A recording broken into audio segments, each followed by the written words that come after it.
Hello, y'all. Welcome to another episode of Single Black Gay Dad. I have a very special guest in the building today. Today's topic, we're going to talk about being a drag dad. So who better than an actual drag dad? Introduce yourself. Tell the people who you are. Honey, I am the one, the only Miss Opulence 2019, 2020, and 2021. Bitch, I'm not giving up the crown. I am Miss Kimora Amour. And where are the people going to be able to find Miss Kimora Amour on TV? Baby, she's going to be on what? Canada's Drag Race. Hello! We are so excited.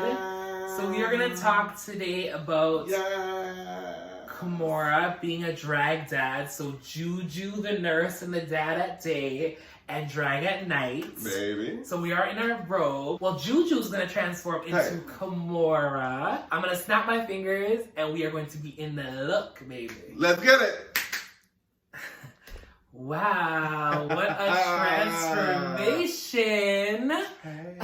You look good. I try. So, before we even get into this video, I just gotta say right now, it's 2:30 a.m. I just wanted to show you the dedication and the time that it takes to transform. It takes hours to transform into this gorgeousness, dog.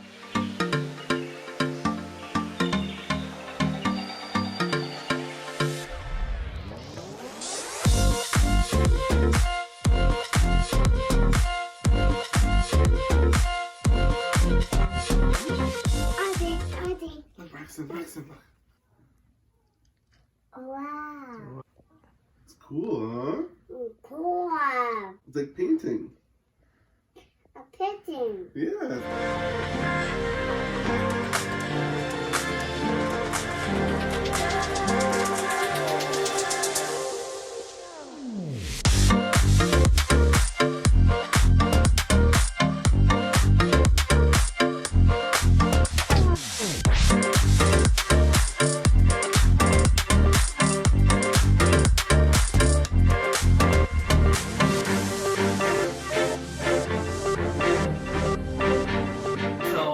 Thank you for taking the time to get fully glammed up for little old me and my channel. Baby, of course. I thank you. So today's video is about drag dad, my very favorite drag queen from Canada's Drag Race. Canada's Drag Race. And she is here to tell me about her fatherhood journey. So I am a father. I have a teenage son. And how she became a father of her gorgeous son. So, I won't get into semantics because, you know, I want him to be able to come online and watch it for himself eventually. He knows how he happened. He happened. But my son has been very, very lucky. Growing up, he did not have a single parent, but he had three.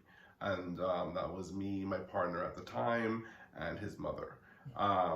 We did triple duties, basically. And when they say it takes a village, it takes a village. Oh, don't we know it? Don't we know it? I'm gonna drink to that. It definitely takes a village. Amen. People out here thinking that, like, cheers.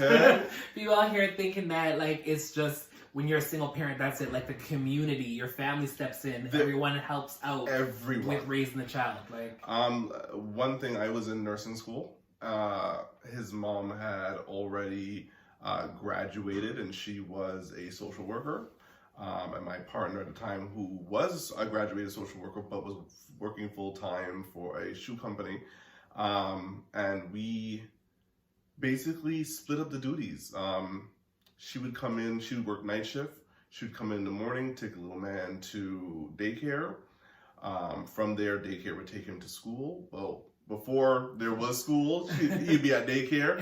After I finished class, I would go pick him up from daycare, get him ready for bed, wash him, feed him, make sure his homework was done. And then my partner would come home and he would then put him to bed. And literally that was our lives. And then of course my mother, my grandmother would step in, babysit. many different things.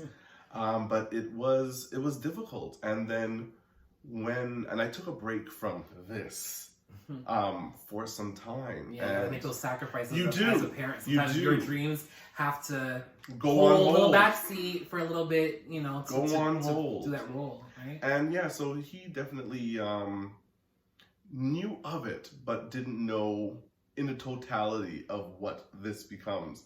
There are times where I would be shoe shopping and I'd pick up a heel and he'd be like, "Oh Lord, here we go again."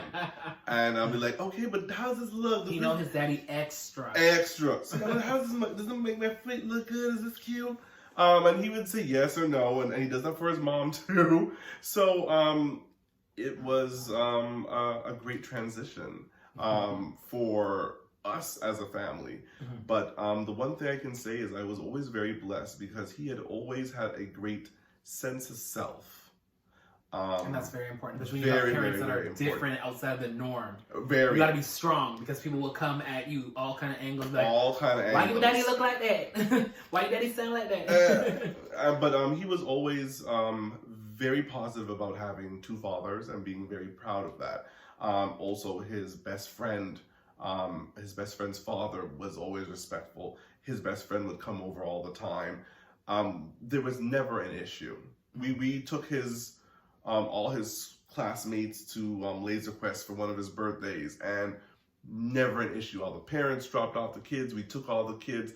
They had a blast. We were always supported within our community, and I was always surprised about that because he lived in the ghetto. But at the time, you know, we were worried, but we were also very happy with how comfortable and proud he was of the situation he was in. And now that I am a full-fledged drag queen, seeing him being proud of who I am now is a definite accomplishment. When I said, you know, hey, you know, I'm going to be on this show, your picture might be on TV, how do you feel about it?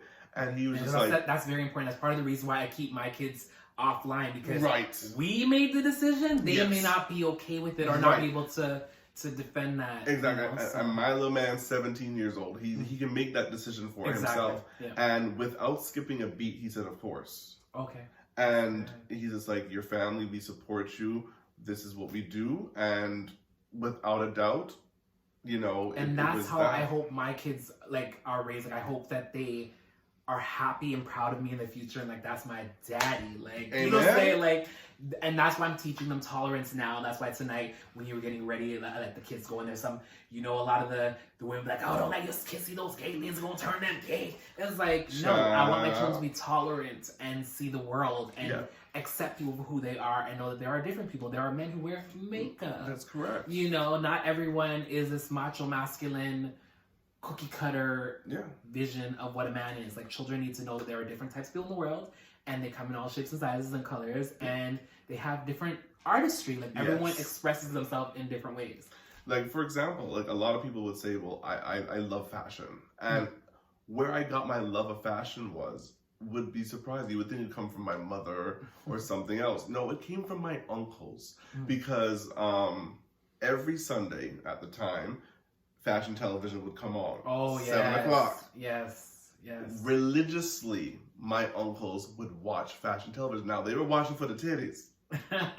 They were, but they were also looking for what the men were wearing as well, because one thing about Caribbean men staying in fashion, in European fashion, not just North American, but European fashion, high-end couture was always a thing. They wanted to look sharp. They knew to get the girls, pick up the girls. Thank you. Always for the girls. They always knew what, my grandfather gave me a wonderful, wonderful Yves Saint Laurent suit. He knew what Yves Saint Laurent was. My uncles always, when we go to weddings, Armani. Love a suit. They knew what it was about. And watching that and having that influence of these men drinking beers, watching fashion television, is how I got my love of couture. that's where I got my basis from. So, well, people might think that, oh, it's because you didn't have a daddy, or it's because certain things were happening in your life. This is why you are the way you are. But it was straight men who introduced me to fashion. So what does that tell you? And when I mean straight as an arrow. So it's interesting to see who I am now, how I'm proud, and seeing my son be proud of me in whatever fashion I am in, whether it be in drag, whether it be as just me. Having that is worth its weight in gold, baby. Yeah. So how do you balance being a drag superstar, which you are, and going to blow up even bigger, with being a nurse, full-time nurse, and being a dad? Like, that's juggling a lot of balls in the air. Like, how do you make it work? Like, how do you give some of you to all of the aspects of your life? The pandemic really kind of screwed things up. Because I was a full-time nurse, I had to be extremely careful because a lot of my patients are vulnerable. So for a good couple of months, nearly a year, I could not even see my son because he was in school. And school was in, and they were having outbreaks, and I could not take that chance. So it was difficult. We were text buddies for quite some time, and we had to adjust that way. And not only did that have to take almost like a mini break, my drag had to take a mini break. I had to take time out to really kind of focus on me. I had actually ended a relationship, a very long-term relationship, and I had to heal from that during a pandemic while still trying to be true to myself. I did work on some drag projects. I always try to keep busy, but you split yourself up, and you have to find a way to balance it all. And it's a constant ebb and flow. There isn't a 100% foolproof plan to it. It takes time. It takes effort. You have to be committed to every aspect. I'm committed to my career, I'm committed to my child, and I'm committed to my drag. So you have to figure it out. And it's definitely tough. There's nights where 4 hours of sleep, that's a luxury. Well, I was saying to you before we got on this video is that I love that we both are that into our crafts that the rest of the world's sleeping, and we're like, we gotta get this done. You know what I'm saying? Like, people look at these videos and they look at the drag and they see the end product, but they don't see all that goes into it. The sleepless nights, the being up late editing, put in beads, like sequencing dresses. Like, they don't see all of that goes into the look that you get to critique at the very end. And exactly, no one knows that. Literally, I'll be on my couch is permanently indented with my ass because I have a certain spot where I sit. I have a section where I'll put my feet up. My TV is on. I may not be fully watching, but it's something that's entertaining. And I'm there putting single crystals on full garments. And I do that because there's something that my sister Anastasia Nakwe taught me. And she taught me that when you put your hand in your craft, you don't just let somebody do it. No. When you put your hand in it, there is an appreciation for it. You carry yourself differently. When you film and edit your own videos, you carry yourself differently. It's true, because someone even asked me, like, if I get bigger, if I'm lucky enough to get bigger, would I have someone else editing? I'm like, I'm sure I'll have to at some point, but I'm not going to like it because no one is going to have my eye for editing. And if you send me back something, I'm still going to find a million things wrong with it. I'm still going to send it back to you like, that's not the, like, no one has my vision and the way that I do things and have the same tenacity and hunger behind getting it right like I do, because it's for me. Look at Beyonce. Majority of her stuff, she may be with an editor, but she's still sitting there like, for 95% like of it and saying, no, clip there, because what people there. don't realize is the finished product, no matter how you got there, they're judging you for that. So you outsource that to someone else and someone else screws up, they're not blaming the editor, they're blaming you because you were the one who signed off on it at the end. Yep. So it's your brand, your name, your likeness, everything at risk. So it's like you got to put out quality product all the time because that's what builds up a brand for yourself, and that's what sets the expectation that people are used to, that when I see this artist or I see these videos or I see whatever it is, I'm getting quality because that person takes the time and they put their everything into their craft because it's something that they love. But like, it's a difference between just a regular hobby and something that's like your life, your livelihood and everything that you're trying to put behind it. Like a lot of people don't realize, but doing drag makeup, not looking just feminine, but doing drag makeup, I've only been doing my own makeup for a little bit over a year and a half. You've come a long way. Baby, she's come far. Very far. I always had a makeup artist for 95% of what I did. Even if it was someone who was doing a chip, little cheap, little quick thing, no matter what, I would have someone else because I wasn't confident enough in my own skills. I had to really take some time, and thankful to the pandemic that I could sit down and really start to look at different aspects of my face and what I liked and what I could do and what I couldn't do. And it like everything else, it takes practice, it takes work. You learn tricks of the trade. You learn how to improvise. Yeah. I look at when I used to do my face, I'm like, I cringe. And I'm not saying that I'm at a makeup artist level at all, but it's like I could do I'm nowhere close. I could do a little something, and it's like practice makes perfect, and putting the time into your craft and screwing up and learning about lighting and blending and contouring and all those things. That takes time. It takes practice. Like what you see in the mirror may not be what presents on video and pictures. So you have to constantly refining your craft and finding your niche and the right lighting and so that, because our skin is complicated when it comes to getting the right shade and the right look for what you're trying to do. And come out looking like corpse ashy. Corpse bride. Realness. For real. And it takes time, and you put a lot of everything into it. And I don't take being a father for granted for 1 second. I've been able to see my son go from an amazing basic toddler to a full-fledged grown man. He can vote next year. Like for real. He can vote next year. He's and what I love is he's always had a sense of what he's wanted to do with his life. He's decided that the police force is ultimately where he wants to go. And even in these difficult times, hearing that and knowing that that's where he wants to go to do better for his community is an amazing feat. And he wants to specialize in forensics. Okay. That's where but he's known that since he was 7 years old. Wow. And it hasn't shifted, it hasn't altered.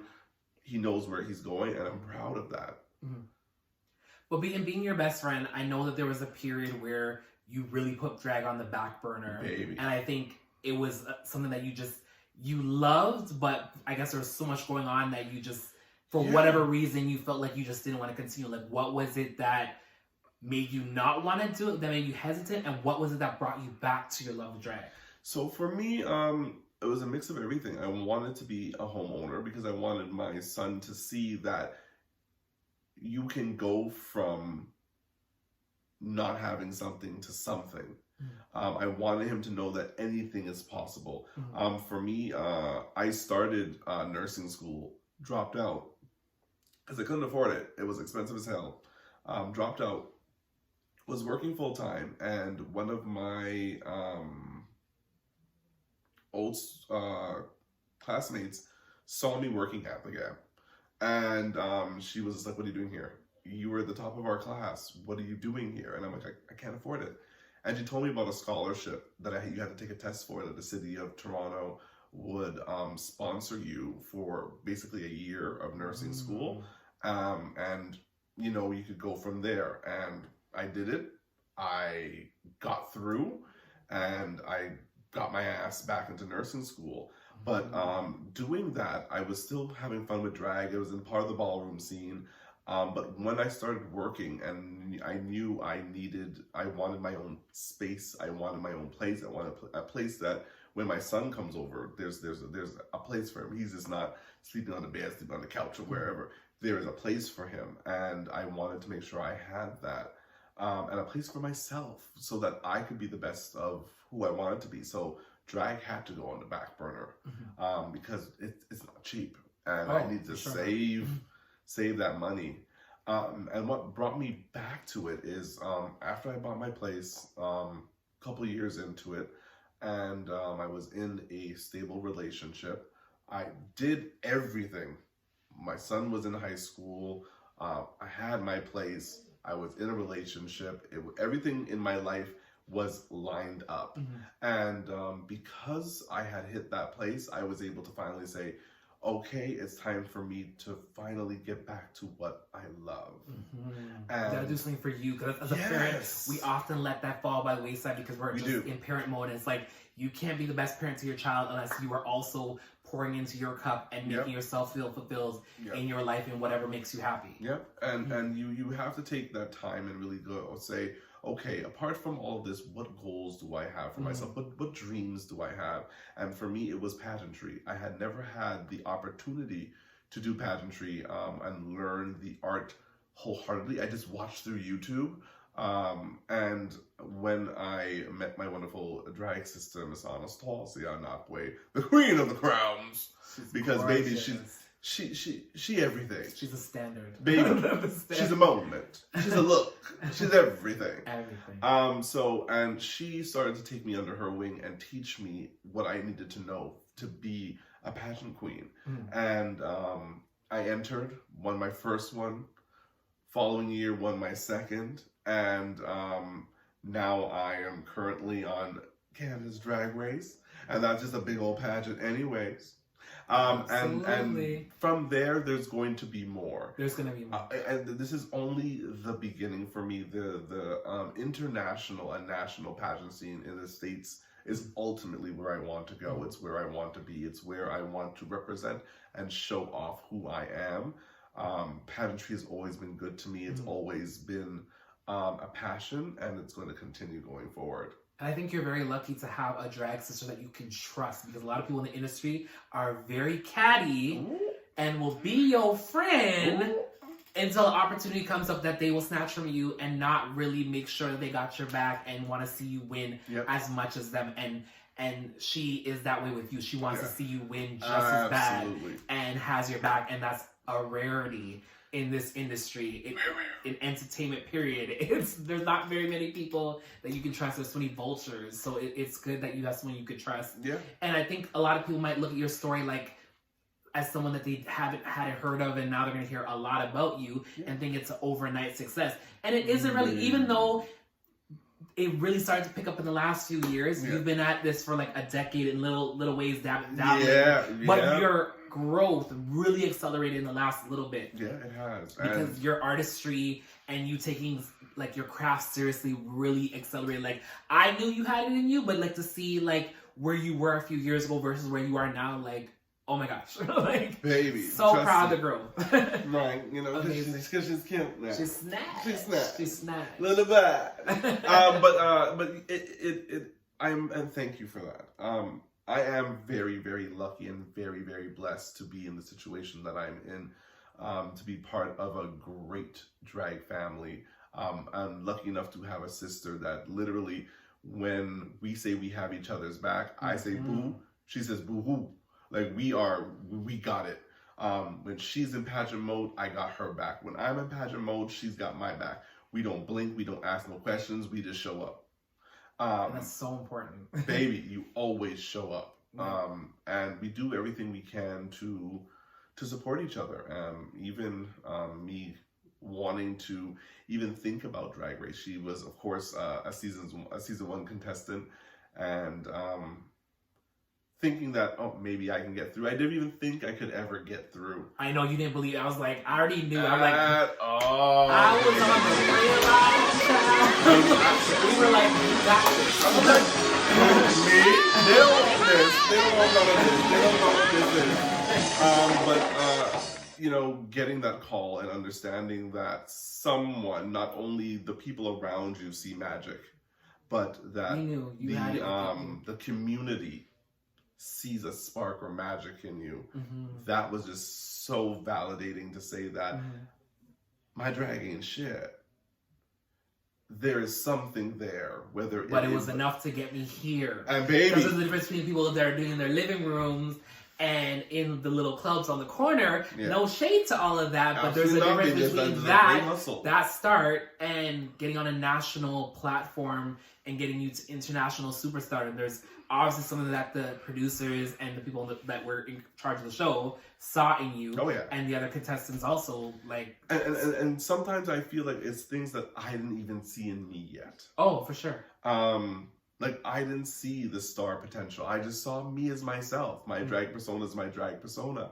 But they saw something even more. And something that Starzy has been saying, she's just like, baby, you got this. And I was like, I knew it too. I was like, I was not prepared to accept that you didn't get it. If you got a call saying that you didn't get it, I was like, no. And even if that was the case, you know me. I'm like, when things don't work out, I'm like, okay, what's the next step? AKA, we're going to work on this. We're going to do other things. And we're going to try again next year. What advice would you have for an aspiring drag dad? So if there's a drag dad watching right now and is considering doing this, but he's afraid of how his son may react, and is there any advice that you can give based on yourself going through the journey?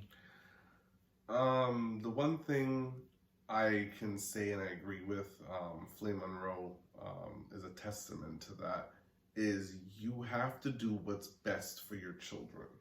That's one thing. You have to remember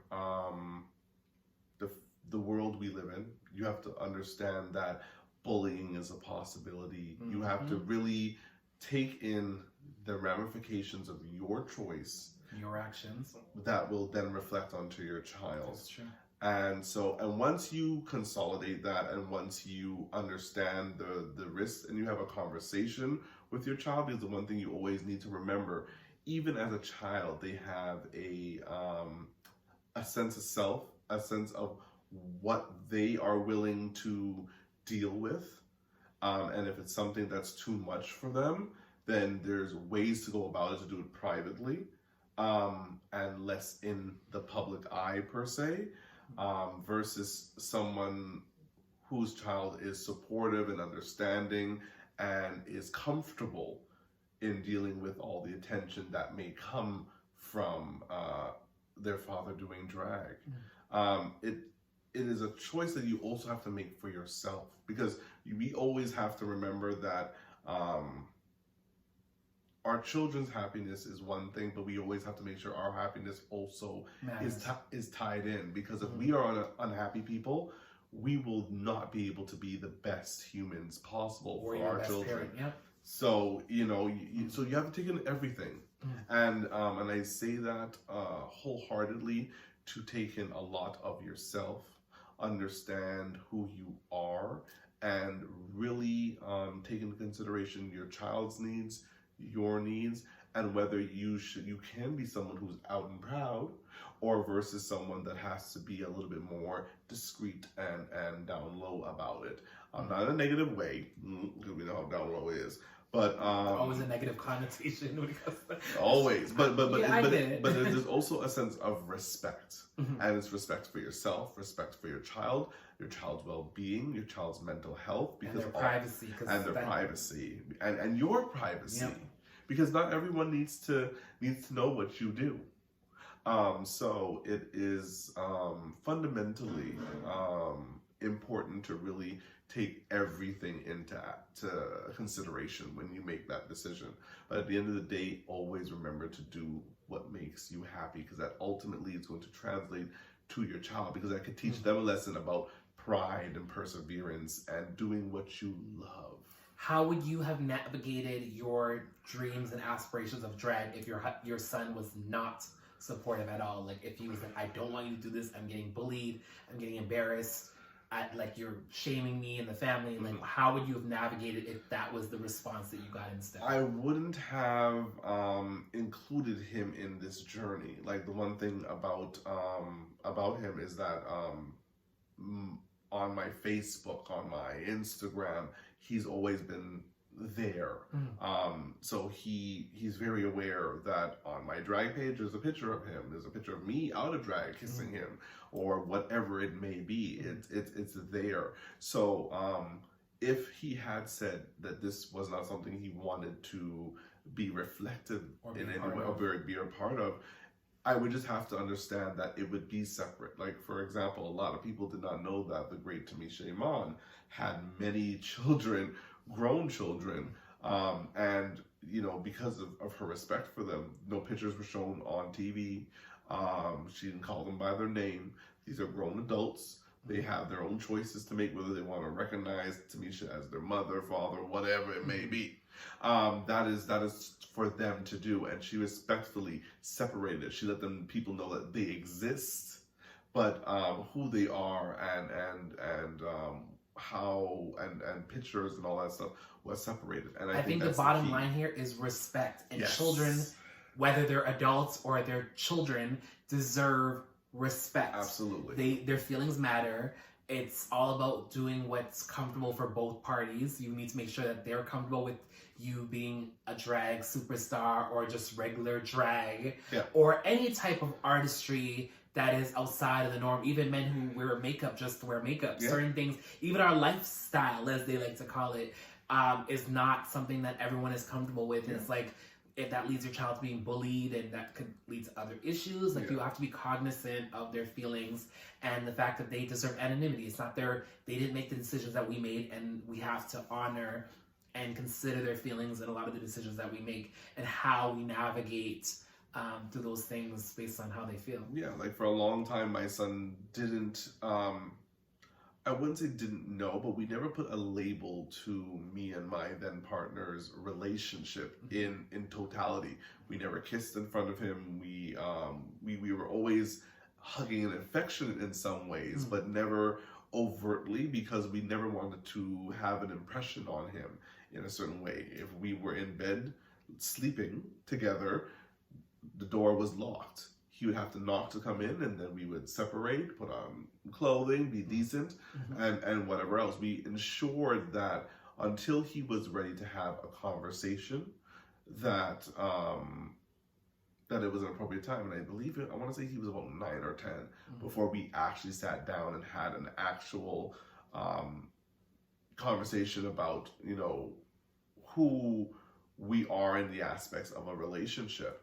And what I love was that it never fazed him for 1 minute. There was never an uncomfortable, it was just yeah, I love you guys and I'm happy with this.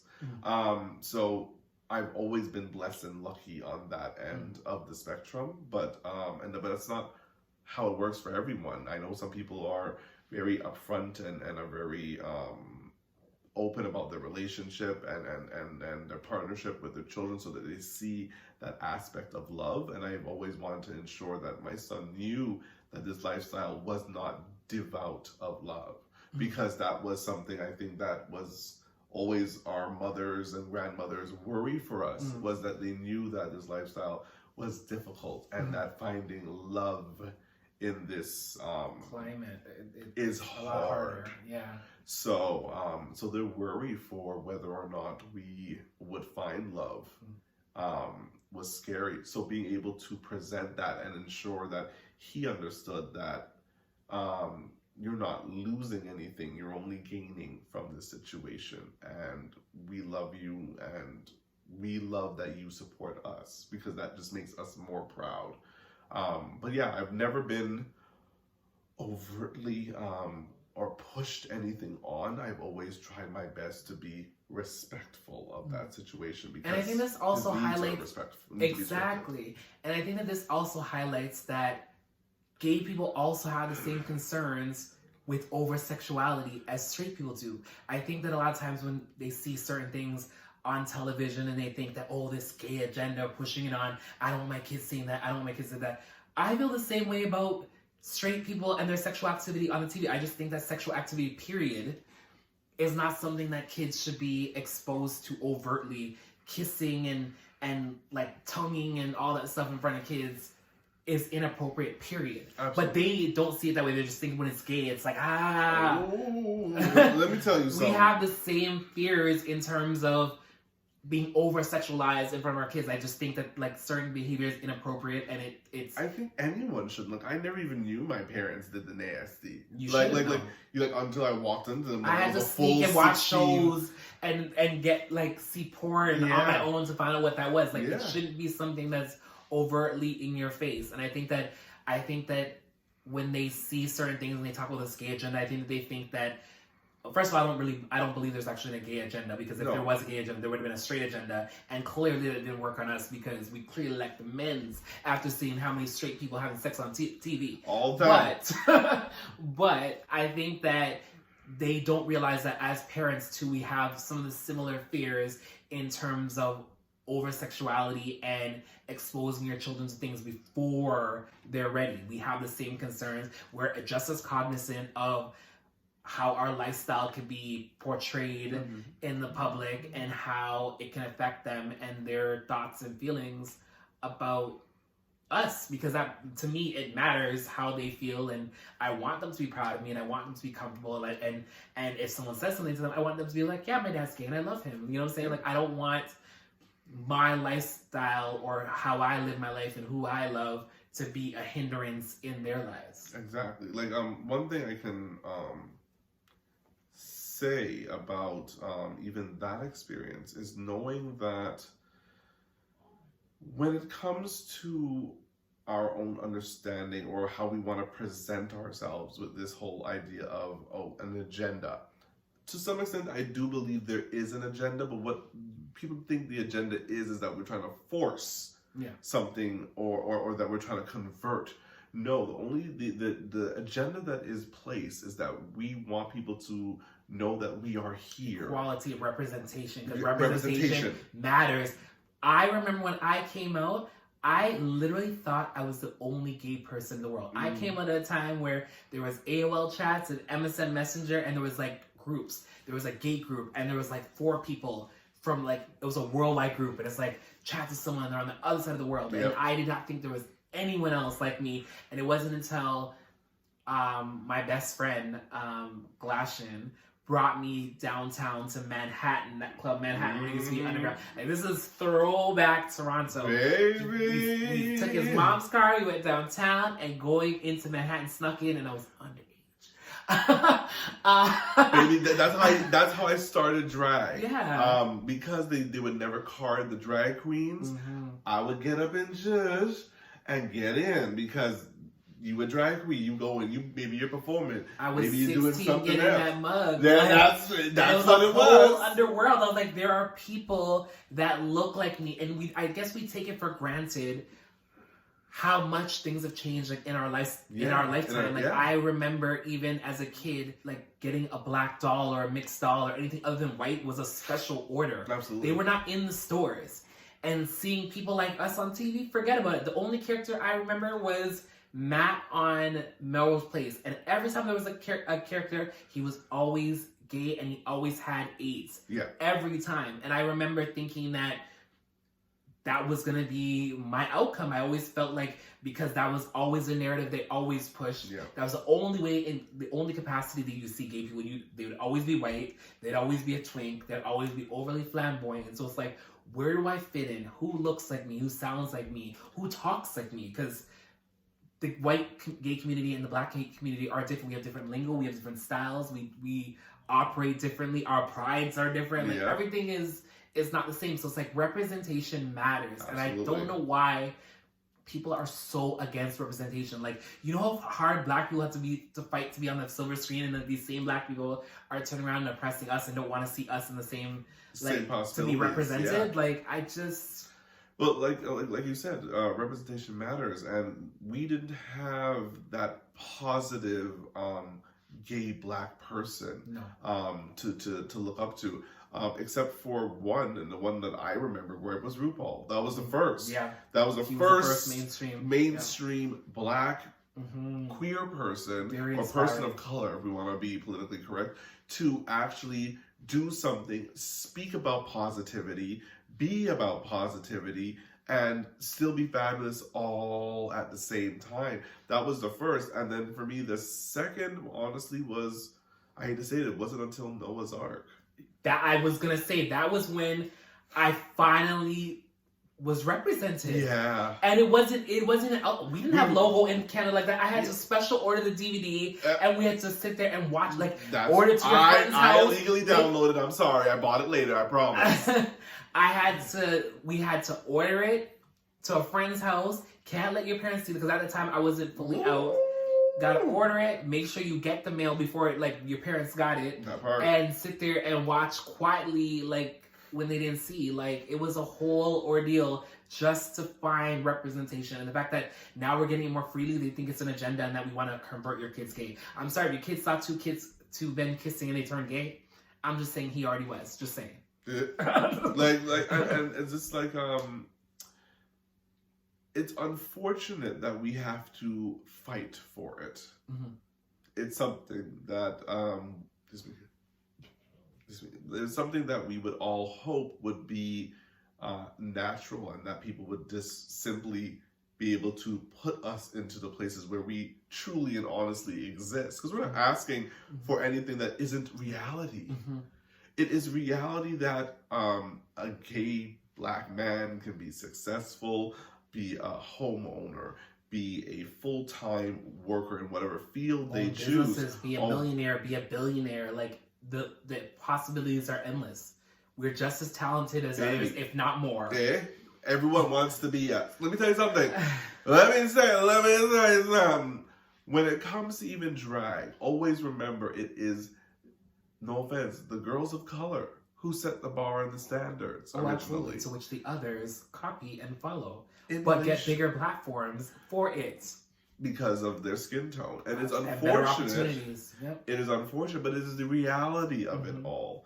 But saying this is just to go on and say that I want my son to have just as much representation, knowing that there are other people who are like him. And I know there's many drag dads out there now. The first one that comes to mind as the most prominent one was then Tyra Sanchez. Yeah, she was very mainstream. She was the very first of example of it. Season, the very first season. So when I saw that, I'm like, oh bitch, I'm not the only one. Yeah. This isn't and his son something is that was so proud of him, and it's a beautiful thing. And I'm lucky to have that equally in my life. I'm very lucky that my life mapped out in a very similar situation where I have a son who is openly proud about who I am and is happy and supportive and knows that